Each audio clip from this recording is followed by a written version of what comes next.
But there is this area, of course, which we agreed should, in my absence, be looked at by our negotiating teams.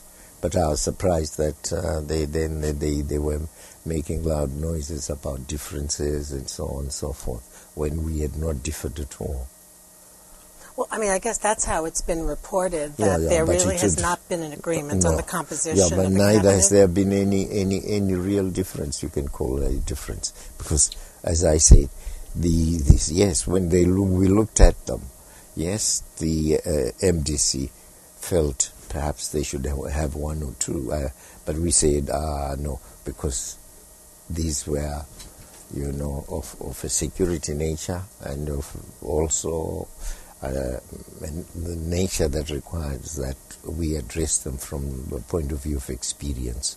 And then we said, okay, since there is no time for us to explain precisely what we have in mind, can we agree that they be looked at in my absence by our negotiating team, and when I come back, we will address them. Resume. Yeah.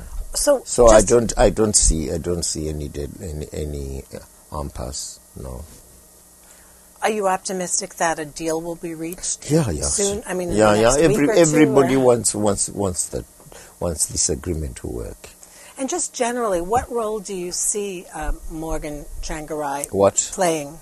What role do you see? The role that we have agreed he should play within the agreement that we signed, and I am at the top, as the Constitution makes me head of state and head of government, and under me are two vice presidents already, and he comes there third.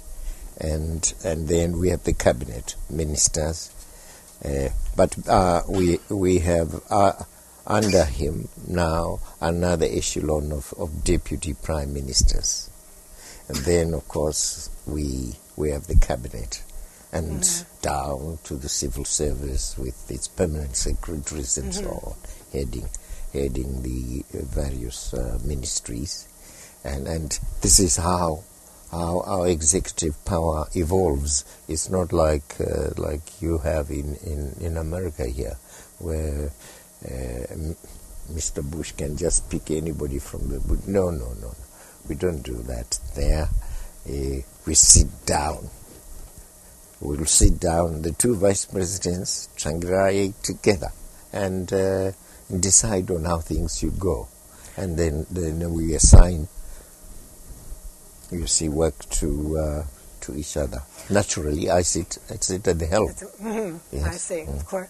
And Mr. President, we know that South African President Mbeki has been recalled from office, and that he played a very important role in mediating this power arrangement. What's your reaction to his departure, and what role do you think his leading will play? It's a sad event, really. Extremely disturbing to us. Disturbing to us, not from the point of view, necessarily from the point of view of his having been our facilitator, but from the point of view of our being a neighbor to South Africa, and also of being in the same organization, SADC. Well, he's a close ally of yours. He was out here, out of the country for many years, supporting the Umkhonto Wesizwe, that means the spear of the people. That is how they call their struggle against apartheid, and there was that struggle, protracted struggle that he waged alongside everybody else, and just to pull a person down, without even allowing him some notice or some period to wind up, we felt was completely contrary to how democracy should work, and it cannot be said that democratic.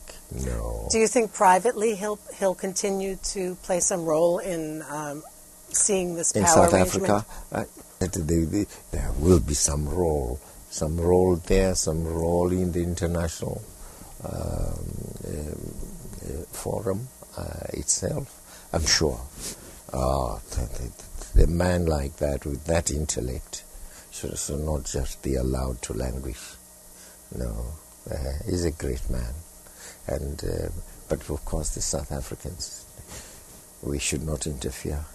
They are sovereign over their state, and we should not interfere. Decision. And it's their decision. Yes, we accept it as their decision, but don't accept it as a decision that should have applied to a man like him. More so that he was due to retire in April. So why couldn't they have waited until 6 months, basically like just 7 6 months. months. Can I return a little bit to the relationship of Zimbabwe with the United States? Yes. We certainly know it's not a good one at this juncture. And we don't know why. Why we didn't offend the United States in any way. But of course, the Anglo-Saxon umbilical cord. You mean the connection with Britain? Yes, of course, that's where it came from. Blair appealed to Bush to assist him with Zimbabwe. And especially after Blair had been partners with Bush, as they, decided to attack Iraq. And it was thereafter that we saw this partnership, being formed, and the United States, hardening its attitude towards us. And we do not understand it at all, in any other terms, in any other way. Well, I guess the United States and the EU have imposed their own sanctions against your country, alleging human rights and violations of the rule of law and those kinds of issues. Which are quite completely false. You see? Violations of the rule of law where? You see? And human rights where? I mean, we are not perfect. You can't say that, there won't be perhaps indiscretions or overzealousness on the part of the police sometimes. These things happen everywhere, and here they do happen. I was talking to some blacks a while ago, and they were telling me of how they are treated after visiting Africa and so on and so forth. But you can't say because of those incidents a country is guilty of violating human rights. No, you must actually allege something quite big. You see,